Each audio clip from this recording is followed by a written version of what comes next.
Hai guys, cerita film kali ini adalah sebuah film Jepang yang berjudul Silent Love. Tapi sebelum saya mulai ceritanya, seperti biasa ya, subscribe dulu buat kalian yang belum subscribe. Cerita dimulai di sekolah musik Yokohama. Seorang petugas kebersihan yang bernama Sawada Aoi sedang mengecat papan tulisan sekolah. Dia lalu melihat ada seorang gadis yang berjalan sempoyongan. Aoi pun segera berlari karena gadis itu ternyata akan bunuh diri. Gadis itu bernama Jinai Mika. Tidak berapa lama ibu Mika kemudian datang dan menenangkan Mika. Aoi lalu menemukan kalung milik Mika yang terjatuh. Saat istirahat, teman kerja Aoi yang bernama Kunita Ipei melihat Aoi sedang bermain dengan kalung milik Mika. Ternyata Aoi tidak bisa berbicara karena ada luka di tenggorokannya. Teman-teman Mika berkata kalau mereka khawatir dengan keadaannya, tapi Mika malah menjawab kalau teman-temannya itu khawatir jika dia sembuh. Mika berpikir kalau dia sakit, maka teman-temannya itu punya peluang lebih besar untuk menjadi yang terbaik. Ternyata Mika telah kehilangan penglihatannya akibat kecelakaan yang dulu menimpanya. Sang dokter berkata kalau setelah melakukan beberapa operasi, penglihatan Mika akan pulih seiring berjalannya waktu. Saat Aoi sedang makan bersama teman-temannya, sekelompok orang datang untuk menagih hutang kepada seorang pria. Melihat pria itu akan dikeroyok, Aoi lalu segera menyelamatkannya dan gerombolan itu langsung pergi karena ada polisi. Besoknya Aoi melihat Mika yang sedang berlatih piano. Meskipun dia tidak bisa melihat dengan sempurna, tapi Mika bisa memainkan piano dengan sangat baik. Tapi Mika kemudian berhenti dan menangis karena tangannya masih mati rasa. Aoi lalu masuk ke dalam ruangan dan menolong Mika yang terjatuh. Setelah selesai latihan judo, Aoi akan makan malam dengan teman-temannya. Saat di jalan, mereka lalu kagum karena melihat ada sebuah mobil mewah milik seorang pria yang bernama Kitamura Yuma.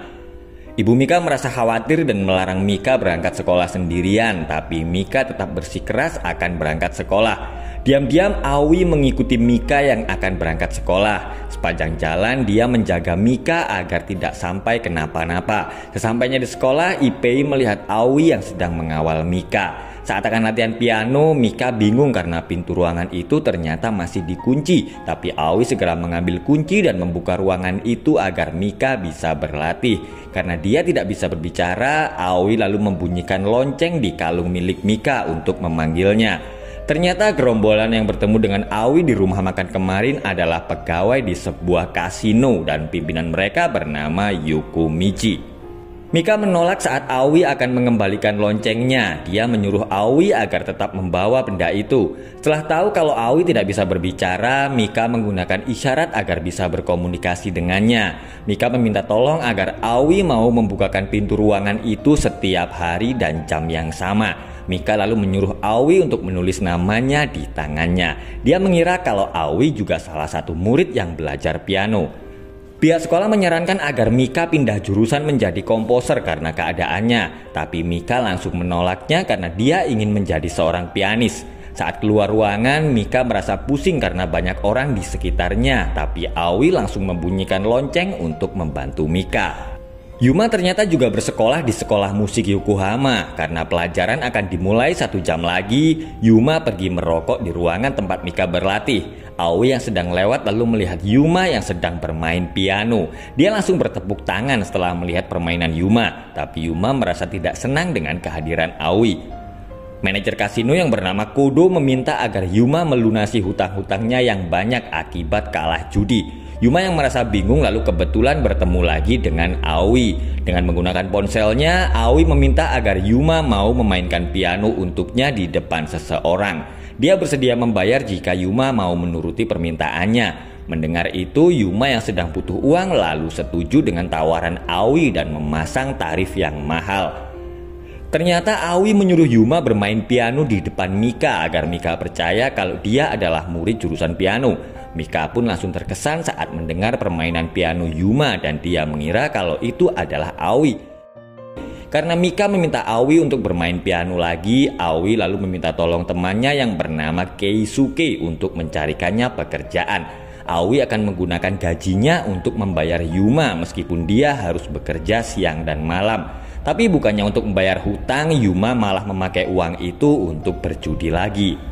Karena terlalu capek bekerja, Aoi terlambat masuk kerja. Sementara itu, Mika masih sedih karena tangannya belum juga kembali seperti dulu. Yuma tiba-tiba datang dan bermain piano bersama Mika. Aoi yang baru saja datang lalu melihat mereka berdua dari jendela. Dia merasa kalau Mika telah menyukai Yuma. Keisuke merasa ada yang aneh dengan Aoi karena dia telah bekerja selama 5 malam dalam seminggu. Dia lalu pergi ke sekolah dan bertemu dengan Ipei. Ipei meminta Keisuke menasehati Aoi agar dia bangun dari mimpinya. Dia menyuruh Keisuke pergi ke gedung lama tempat Aoi sering menghabiskan waktunya. Sesampainya di sana, Keisuke melihat Aoi yang sedang memberikan uang kepada Yuma. Diam-diam Keisuke pergi mengikuti Yuma, tapi dia lalu bertemu dengan Yukumichi. Sementara itu, Aoi sedang mengantar Mika pulang dan mereka berdua lalu duduk-duduk di pinggir sungai. Mika berterima kasih karena selama ini Aoi selalu membantunya. Ternyata Aoi dulu terluka saat dia berusaha menyelamatkan Keisuke, dan sampai sekarang Aoi masih merasa bersalah karena dia telah membunuh orang yang menusuknya. Yuma melihat Aoi yang sedang di depan piano. Yuma lalu berkata kalau dia sebenarnya tidak menyukai benda itu dan terpaksa memainkannya. Yuma heran kenapa Aoi mau melakukan itu untuk Mika. Aoi lalu menjawab kalau dia rela melakukan itu karena Mika mempunyai sebuah mimpi, sementara dia tidak. Yuma lalu mengajak mereka berdua untuk pergi ke suatu tempat. Dia berjanji tidak akan membocorkan identitas Aoi kepada Mika. Yuma mengantar Aoi dan Mika pergi ke danau agar mereka berganti suasana. Melihat pengorbanan Aoi, Yuma lalu berkata kalau dia bersedia mengajarinya bermain piano. Mereka bertiga lalu pergi ke sebuah villa karena hujan tiba-tiba turun, dan Aoi lalu pergi karena dia akan mencari pemilik villa itu. Ternyata pintu villa itu tidak dikunci dan ada sebuah piano di dalamnya. Setelah mendengar Yuma memainkan piano sebentar, Mika langsung tahu kalau Yuma adalah orang yang selama ini bermain piano untuknya. Sejak awal Mika sudah merasa kalau yang memainkan piano untuknya bukanlah Aoi. Dia lalu meminta agar Yuma tidak memberitahu Aoi karena takut akan menyakitinya. Mika bercerita kalau Aoi telah menyelamatkan hidupnya dan juga membantunya berkali-kali. Aoi akhirnya datang bersama pemilik villa. Ibu pemilik villa lalu menyuruh Aoi menunggu di dalam sementara dia akan menyiapkan barang-barang. Aoi langsung terkejut karena dia melihat Yuma tiba-tiba mencium Mika. Aoi yang merasa kecewa dan marah lalu membuang lonceng milik Mika dan pergi dari situ. Aoi merasa sedih karena merasa kalau pengorbanannya selama ini ternyata sia-sia. Pihak sekolah menghubungi polisi karena mereka menemukan ada kamera mata-mata yang diletakkan di ruang latihan. Sementara itu, Yuma menemui Mika untuk meminta maaf karena perbuatannya kemarin. Tapi tiba-tiba ada beberapa orang yang datang dan membawa mereka berdua. Ipei memutuskan akan berhenti bekerja karena dia merasa dicurigai oleh pihak sekolah. Keisuke lalu datang dan memberitahu kalau dia telah mengurus Yuma. Keisuke merasa kalau Yuma telah menipu temannya itu. Dia berkata kalau yang mengurus Yuma adalah orang-orang dari kasino karena Yuma memiliki hutang yang sangat banyak.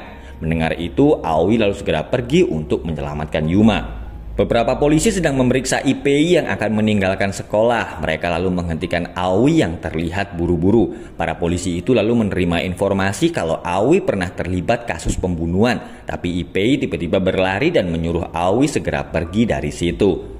Yokomichi menghajar Yuma dan menyandera Mika. Yuma memohon agar Yokomichi melepaskan Mika karena dia tidak tahu apa-apa. Yokomichi tahu kalau Yuma selama ini bermain piano. Dia lalu mengambil paku dan melukai tangan Yuma.